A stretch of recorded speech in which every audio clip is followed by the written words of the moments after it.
Black woman was abandoned by her billionaire husband in Seoul. He never expected her next step. The city of Seoul shimmered like a sea of stars brought down to earth. From the 68th floor of a glass-walled penthouse overlooking the Han River, everything looked perfect, almost unreal. Neon lights danced across the skyline, reflecting off sleek skyscrapers and endless streams of life below. Sarah Benson stood barefoot by the window, her fingers lightly resting against the cool glass.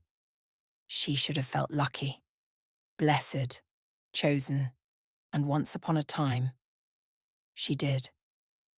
A soft breeze slipped through the slightly open window, brushing against her silk robe. The room behind her was immaculate, designed with precision and wealth in mind. Marble floors, minimalist decor, and a quiet that only money could buy. But tonight, it felt empty. Her reflection stared back at her, elegant, composed, but distant. "How did we get here?" she whispered.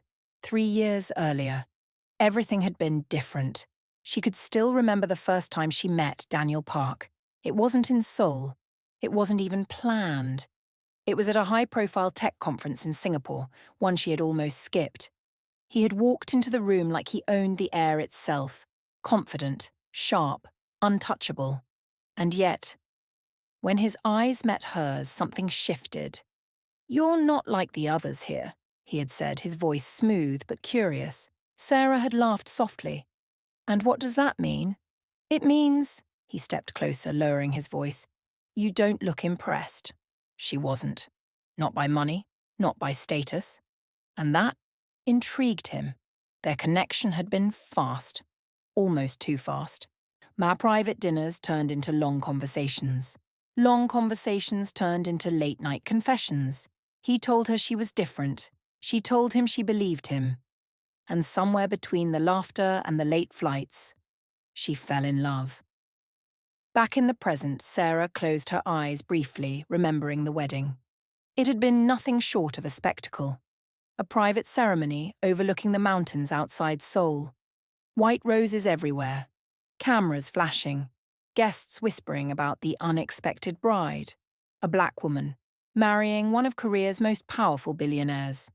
Some called it romantic, others called it strategic. But Sarah didn't care, because when Daniel held her hands and said, "You're my future," she believed him, with everything in her. A faint sound pulled her back to reality. The elevator door slid open behind her. She didn't turn immediately. She knew it was him. His presence always carried a certain weight, subtle but unmistakable. "Daniel," she said softly, still facing the window. No answer, just footsteps, slow, measured, distant. Something felt wrong. She turned. He stood near the entrance, still in his tailored suit, his expression unreadable. No warmth, no smile, no sign of the man she once knew. Just cold silence. Her heart tightened. "You're home late," she said, attempting normalcy. "I was busy," he replied flatly. No explanation, no apology, just distance. Sarah studied his face, searching for something familiar, anything that resembled the man who once couldn't go a day without hearing her voice, but she found nothing. Only a stranger wearing his face. "Daniel, what's going on?" she asked, her voice quieter now. He exhaled slowly, as if the conversation itself was an inconvenience. Then he said it. "Pack your things." The words landed like a crack in glass. "What?" "I've arranged for your belongings to be moved," he continued, his tone emotionless. "You'll need to leave tonight." Sarah blinked, certain she misheard him. "Leave? Daniel, what are you talking about?" Finally, he looked at her, but there was no love in his eyes, no hesitation. "I've filed for divorce." Silence. Not the peaceful kind, the kind that suffocates. Sarah felt her body go still, like her soul hadn't caught up to what she just heard. "No," she whispered, shaking her head slightly. "No, this isn't real." But it was. Daniel reached into his briefcase and pulled out a folder, placing it neatly on the table like it meant nothing. "Everything is in there," he said. "More the legal team will handle the rest." "The rest?" Her voice cracked. "The rest of what, Daniel? Our marriage?" He didn't respond. Didn't argue, didn't comfort. That hurt more than anything. "Why?" she finally asked, her voice trembling now. "Just tell me why." A long pause. Then, "It's not working." That was it. No fight. No explanation. Just dismissal. 3 years reduced to a sentence. Sarah let out a hollow laugh, tears now forming despite her effort to hold them back. "Not working," she repeated. "That's all I am to you now? Something that just didn't work?" Daniel's jaw tightened slightly, but he said nothing. And in that silence, she understood. This wasn't sudden. This wasn't emotional. This was calculated, planned, final. Her chest tightened as reality settled in, every memory, every promise. Every moment she defended him to people who doubted their love. All of it, collapsing at once. "You don't even care, do you?" she said quietly. Still, no answer. And that was her answer. The city outside continued to shine, unbothered, unchanged. But inside that penthouse, Sarah Benson's world had just ended, and she didn't even see it coming. Morning didn't come gently. It came loudly, violently, and it didn't wait for Sarah Benson to be ready. Her phone buzzed non-stop on the glass nightstand. At first, she ignored it. She hadn't slept. Not really. Just laid there in silence, staring at the ceiling, replaying Daniel's words over and over like a broken record. "Pack your things. I filed for divorce. It's not working." Buzz, buzz, buzz. Finally, she reached for the phone, and everything shattered all over again. The first headline hit like a slap. "Billionaire tech mogul, Daniel Park files for divorce from foreign wife." Her breath caught. She scrolled. Another. "Sources say marriage was a strategic error." Another. "Insiders reveal tension between Park family and Sarah Benson."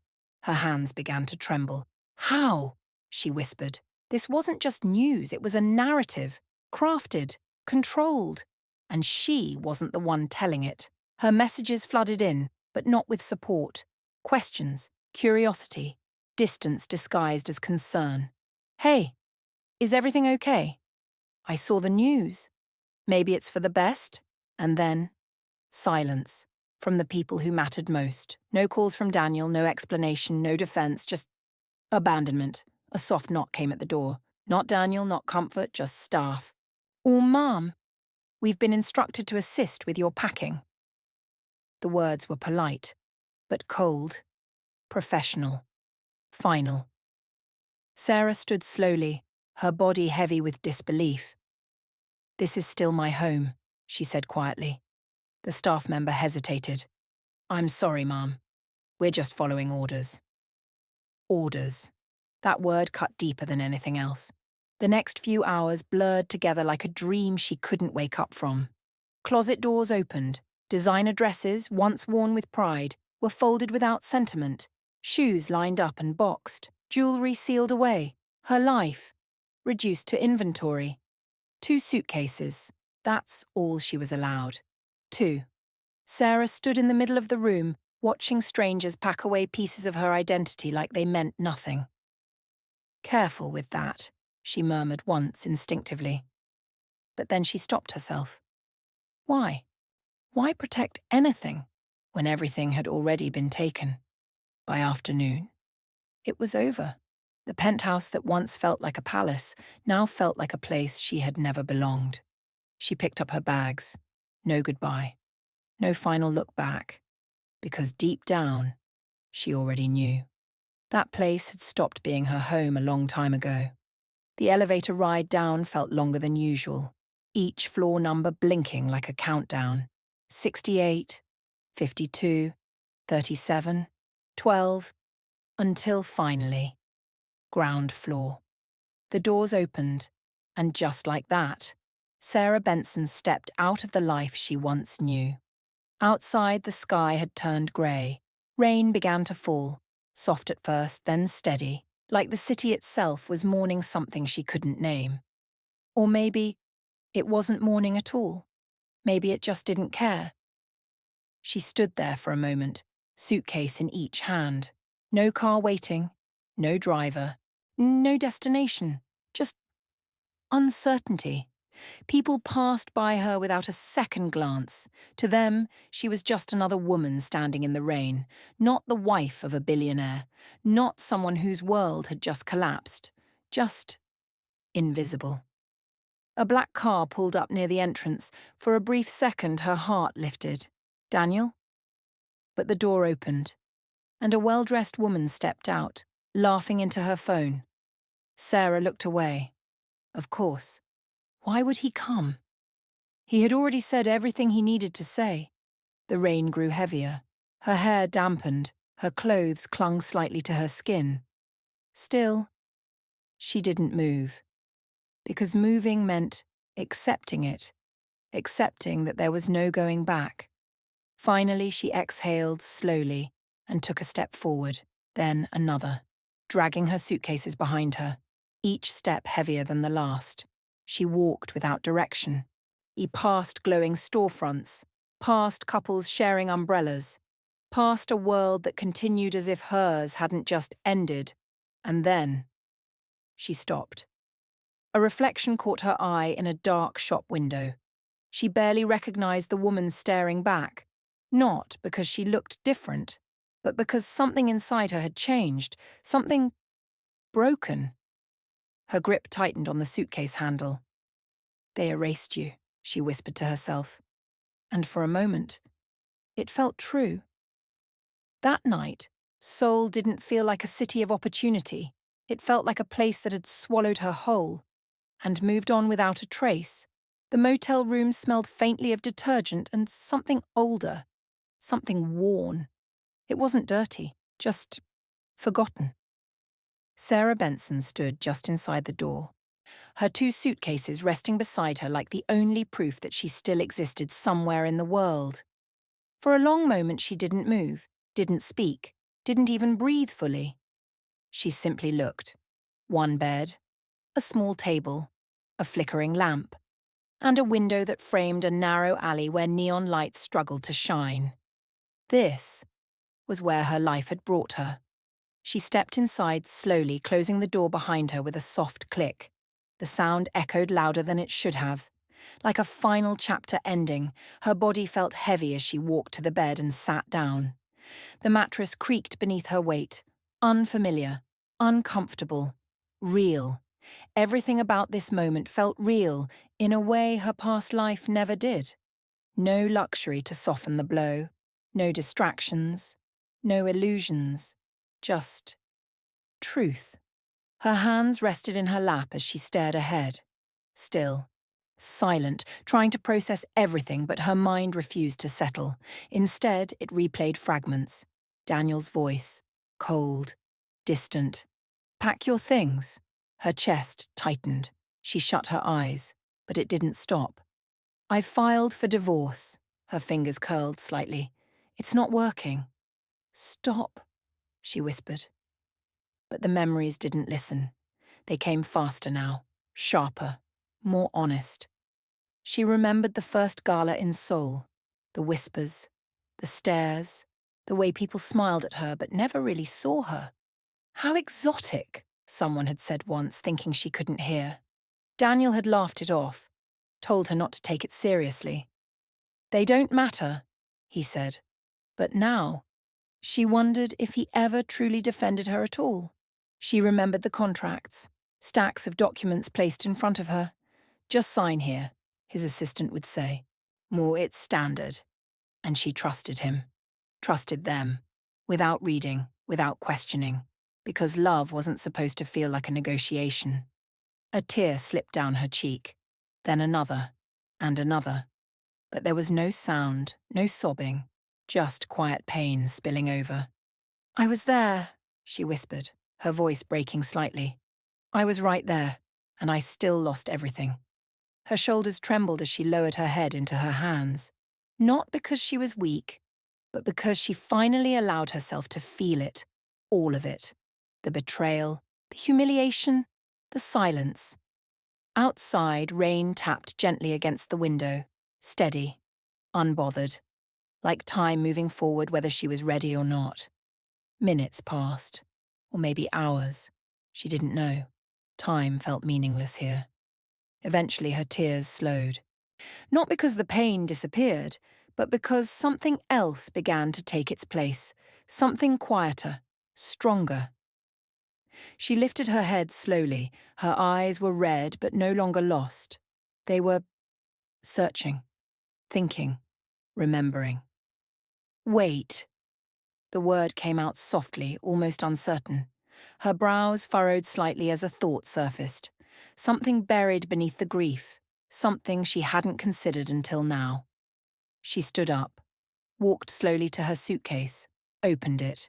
Not looking for clothes, not for comfort, but for something else, something important. Her hands moved carefully through her belongings until she found it. A slim folder, simple, unassuming, but heavy with meaning. She held it in her hands, staring at it like it held answers she wasn't ready to face. "Why did I keep this?" she murmured. Then a faint, almost ironic smile touched her lips. "No. I know why." She sat back down on the bed, opening the folder slowly. Documents, emails, old agreements, details she once overlooked, now staring back at her with new clarity. Her heart began to beat differently.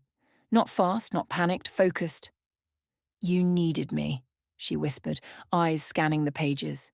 Memories connected, pieces aligned, before the fame, before the global expansion, before Daniel Park became untouchable. There had been a moment, a deal, a turning point, and she had been there. Not as decoration, not as a wife, but as a key. Her grip tightened on the papers. "And you thought I wouldn't remember," she said quietly. The room felt different now, still small, still quiet, but no longer suffocating, because Sarah Benson was no longer just the woman who lost everything. She was the woman who was starting to understand exactly what had been taken from her, and more importantly, what she could take back. She stood up again, this time walking toward the mirror mounted on the wall. She stared at her reflection, really looked, not at the pain, not at the exhaustion, but at the woman underneath it all. "They think I'm done," she said softly. A pause, then, "No." Her voice steadied, stronger now, clearer. "They made a mistake." For the first time since that night, Sarah Benson didn't feel powerless. She felt awake, and somewhere in the distance beneath the quiet hum of the city. A new story had just begun. Morning arrived with a quiet kind of clarity. Not peace, not comfort, but direction. Sarah Benson stood in front of a tall glass building in the heart of Seoul's business district, her reflection staring back at her once again. But this time, something had changed. She wasn't the same woman who had stared into a motel mirror the night before. Her posture was straighter, her eyes focused. Her pain hadn't disappeared. It had sharpened. She adjusted her coat slightly and stepped inside. The lobby was sleek, polished, controlled. Very different from the chaos she felt just 24 hours ago. "Good morning," the receptionist greeted politely. Sarah gave a small nod. "I have an appointment." The name she gave carried weight, not because of who she was now, but because of who she was about to challenge. Moments later, she was led into a private office. Minimalist. Quiet. The kind of room where decisions were made and lives were changed. Behind the desk sat a man in his early 40s, composed and observant. His eyes studied her carefully, not with judgment, but curiosity. "Ms. Benson," he said, gesturing for her to sit, "I've heard a little about your situation." Sarah sat down slowly, placing her bag beside her. "A little?" she replied calmly. "Then you've heard the version they want you to hear." A faint pause. The lawyer leaned back slightly. And what version is that? Sarah held his gaze. That I was just his wife. Silence filled the room. Not tense, but expectant. And you weren't? He asked. Sarah reached into her bag. Her movements were deliberate, careful. She pulled out the folder, the same one she had opened the night before. But this time, she wasn't unsure. She placed it on the desk and slid it toward him. No, she said quietly. I wasn't. The lawyer opened the folder. At first, his expression remained neutral. Professional, detached. But as his eyes moved across the documents, something shifted. His posture straightened. His brows pulled together slightly. He flipped a page, then another, and another. These, he murmured almost to himself. Yes, Sarah said. Look closely. Emails, negotiation drafts, private correspondence, names, dates, signatures, connections, all leading back to one critical moment in Daniel Park's rise. This partnership, the lawyer said slowly. This was the deal that expanded Park Holdings into international markets, Sarah nodded. And whose contacts made that possible? He looked up at her. For the first time, not as a client, but as something else, something more dangerous. Yours. The word settled heavily in the air. Sarah leaned back slightly, her voice steady. He didn't have access to those networks, she said. Not at the time, not at that level. The lawyer closed the folder halfway, still processing. And yet, your name isn't anywhere on the final agreement. A faint smile touched Sarah's lips, but it wasn't warm. No, she said, it isn't. Why? The question was simple, but the answer carried weight. Because I trusted him, she replied. No bitterness, no raised voice, just truth. The lawyer nodded slowly, understanding now unfolding piece by piece. And now? Sarah's expression hardened just slightly. Now I understand the difference between trust and leverage. Silence, but this time it wasn't empty. It was charged. You're aware, the lawyer said carefully, that taking legal action against Daniel Park isn't just complicated. He paused. It's dangerous. Sarah didn't flinch. I didn't come here for easy, she said. Another pause. Then, I came here for fair. The lawyer studied her for a long moment, measuring, weighing, deciding. And what exactly do you want, Ms. Benson? This time, Sarah didn't answer immediately. She let the question sit, not because she didn't know, but because she wanted him to understand the weight of it. Then finally, I want the truth on record. Her voice was calm, precise, unshakable. I want what I contributed to be acknowledged, she continued, legally, publicly, permanently. Her eyes locked with his. And I want everything that was taken from me. Returned. The lawyer exhaled slowly, closing the folder. You're not asking for a settlement, he said. No. You're asking for a fight. Sarah stood up, smooth, certain. I'm asking for justice, she corrected. For a brief moment, the room was still. Then the lawyer stood as well, and something in his expression shifted, from hesitation to respect. Then we'll need to build a case strong enough to shake his entire foundation, he said. Sarah nodded once. Good. She turned to leave, then paused at the door. Without looking back, she said, He built his empire believing I would never speak. A small pause. Then, that was his first mistake. As she stepped out into the hallway, the world felt different. Not lighter, not easier, but clearer. For the first time since everything fell apart.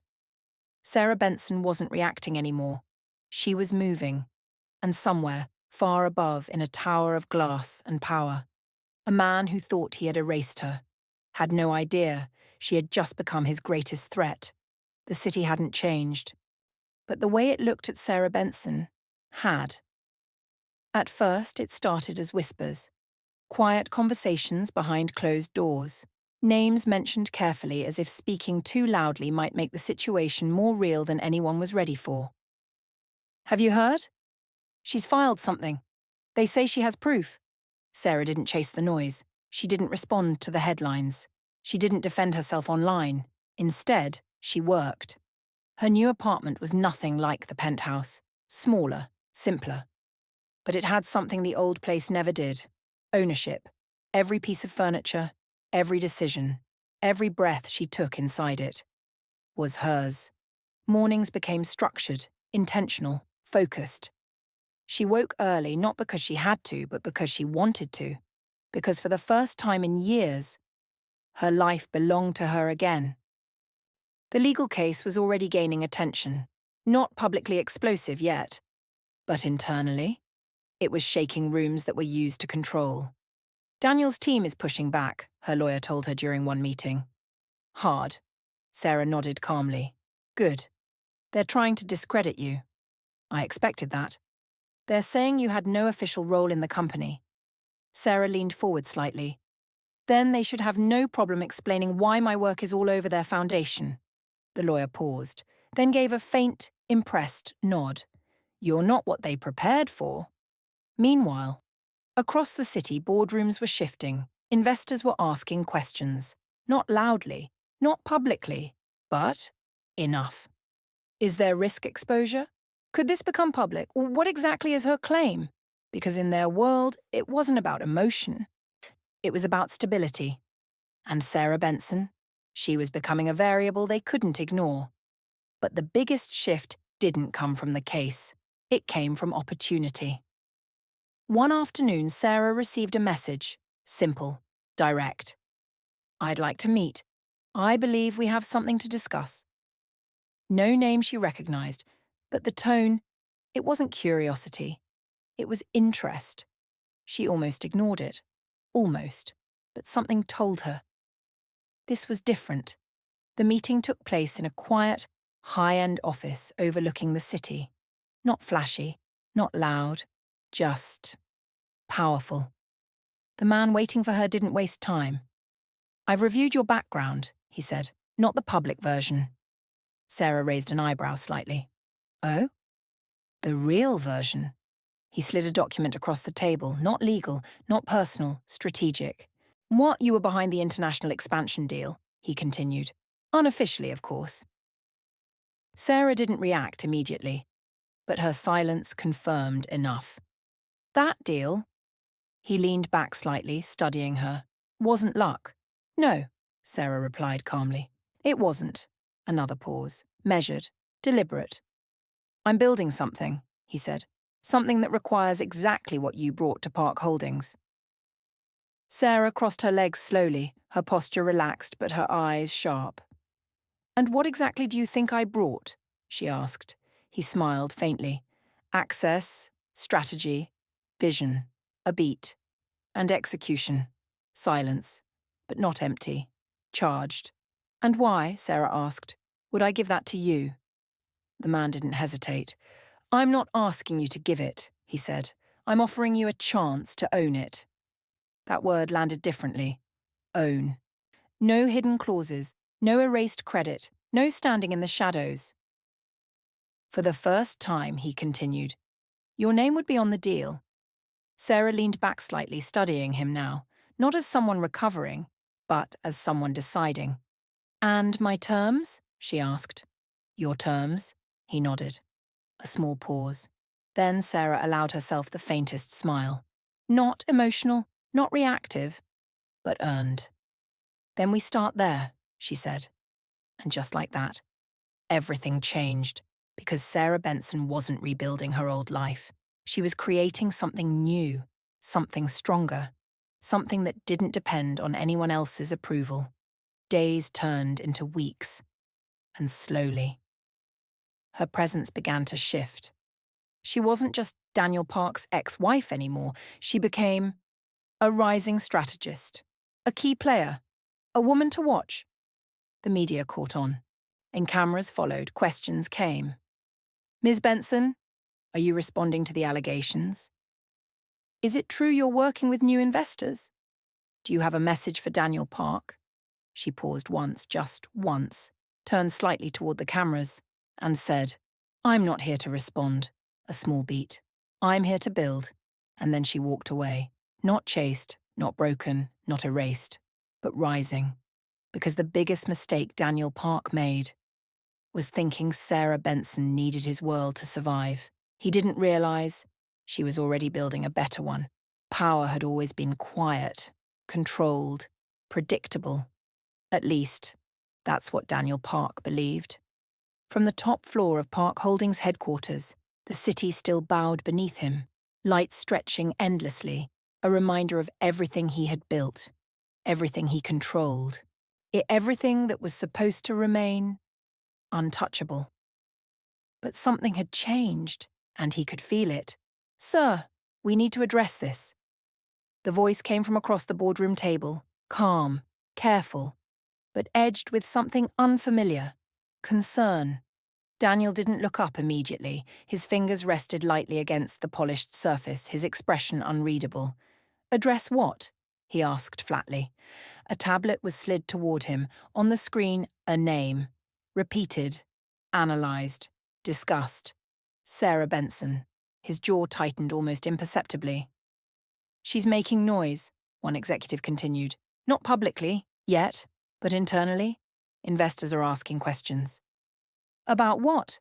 Daniel asked, though part of him already knew. "The expansion deal." A pause. "And her involvement in it." Silence filled the room, but this silence wasn't comfortable. It wasn't controlled, it was unstable. "That deal is sealed," Daniel said coldly, "legally and structurally." "Yes," another voice added carefully.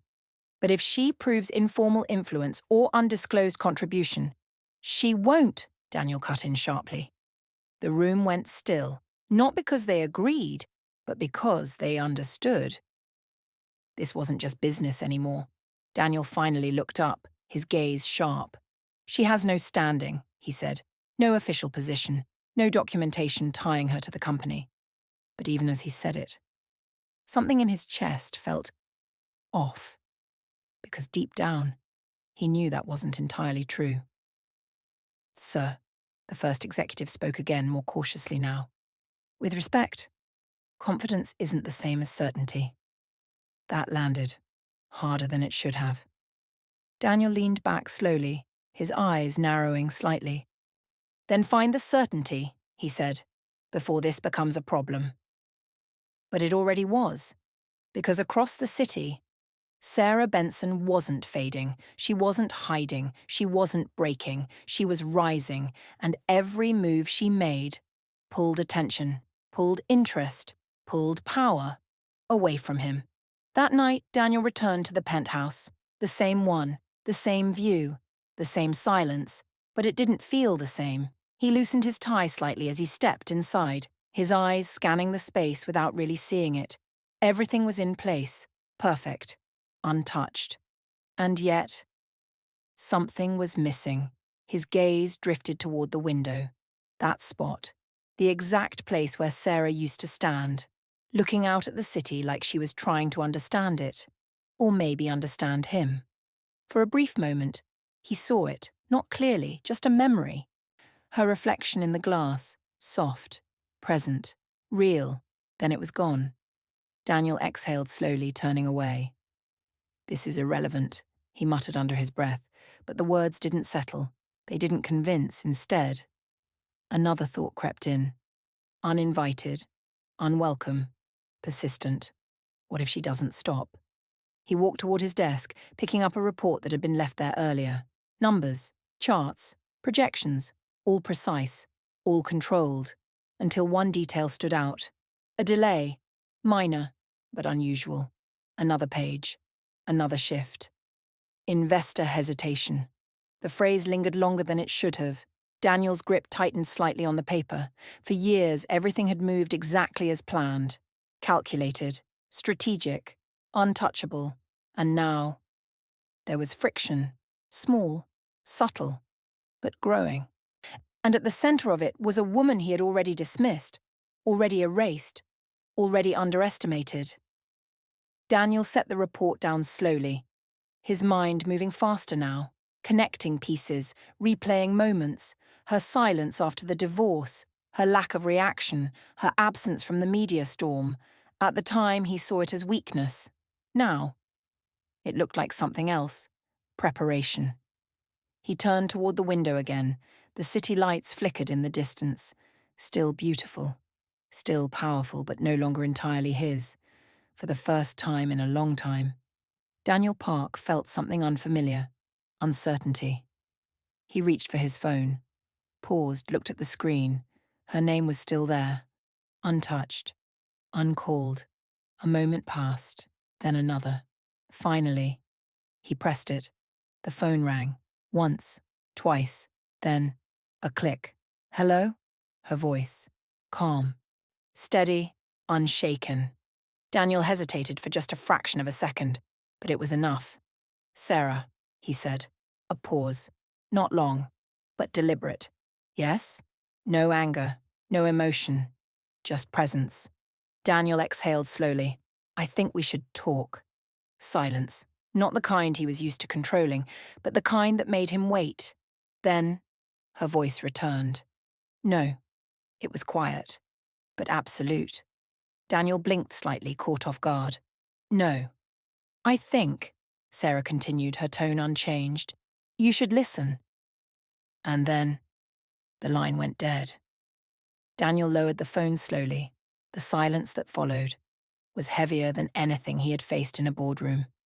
Because this time, he wasn't in control. And for the first time since he met her, Daniel Park realized something he should have understood long ago. Sarah Benson was never the weak part of the story. She was the part he failed to understand. And now, it might cost him everything. The courtroom was silent, not empty, not calm, but waiting. Every seat was filled. Executives, observers, media representatives, people who once whispered her name behind closed doors, now sitting in plain sight, watching her every move. At the center of it all, Sarah Benson. She stood at the front, composed, her posture steady, her expression unreadable. But her presence? Unavoidable. This was no longer just a legal dispute. This was a reckoning. Across the room, Daniel Park sat with his legal team, still sharp, still composed, still powerful, but not untouchable, not anymore. Here for the first time since everything began. He wasn't controlling the narrative. He was inside it. Ms. Benson, the judge's voice echoed calmly, you may proceed. A small pause, not hesitation, control. Sarah stepped forward, every movement deliberate, every breath measured. She didn't rush, didn't perform, didn't seek sympathy, because she didn't need it. Your Honor, she began, her voice clear and steady, this case is not simply about a marriage that ended. A beat. It is about a contribution that was erased. The room remained still, listening. For years, she continued, I was present in spaces where decisions were made, but my presence was never documented. Her eyes shifted briefly, not nervously but intentionally, toward Daniel. I was involved in negotiations that directly impacted the expansion of Park Holdings into international markets. A soft murmur moved through the room. But when the results came, she added, my name disappeared. Her lawyer stepped forward, presenting documents. Carefully, precisely. Emails, drafts, time-stamped records, private correspondences, evidence that didn't just suggest involvement, it confirmed it. Daniel's legal team moved quickly. Your Honor, these claims are circumstantial at best. But the judge raised a hand. Let her finish. Silence returned. Heavier now. Sarah didn't look shaken, didn't react, because she had already fought the hardest part, being unheard. I trusted that my contributions would be recognized, she said. A brief pause. But trust, without accountability, becomes vulnerability. Her words didn't rise. They didn't need to. They landed exactly where they were meant to. She turned slightly, addressing the courtroom as a whole now. "This is not about revenge," she said. "It's about record." Another pause. "Because when someone helps build something, they should not be erased from it." The room held its breath, even Daniel, because for the first time, he wasn't hearing her as someone beside him. He was hearing her as someone standing against him. The proceedings continued. Hours passed. Arguments, counter-arguments, evidence, analysis. But the shift had already happened. This was no longer a question of if Sarah had been involved. It was a question of how much had been taken from her. And by the time the final statements were made, the answer was clear. The courtroom fell silent once more as the judge prepared to deliver the decision. Every second stretched, every breath held. Then, "This court recognizes that Ms. Sarah Benson played a material and influential role in the international expansion efforts of Park Holdings." A ripple moved through the room. "Furthermore," the judge continued, "the absence of formal acknowledgement does not negate the presence of substantial contribution." Sarah stood still, listening, not reacting. "As such," the judge concluded, "this court rules in favor of Ms. Benson, granting financial compensation, formal recognition, and legal restoration of her professional contributions."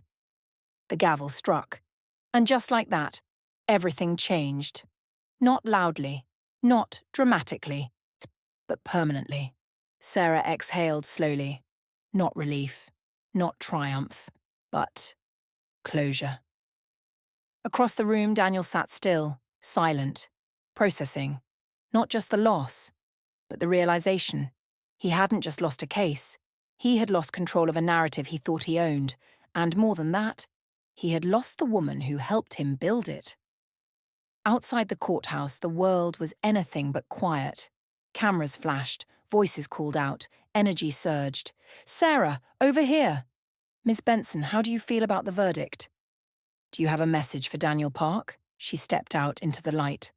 No hesitation, no fear, just presence. For a moment she paused. Not for them, but for herself. Then she looked forward, directly into the cameras. "Yes," she said. A brief silence followed. "You should have never underestimated the woman you tried to erase. No anger, no bitterness, just truth. And with that, she turned and walked away. Not as someone who had been abandoned, not as someone who had been broken, but as someone who had reclaimed her name, her identity, her power. Because in the end, Sarah Benson didn't just win a case, she rewrote the story, and this time, her name stayed in it.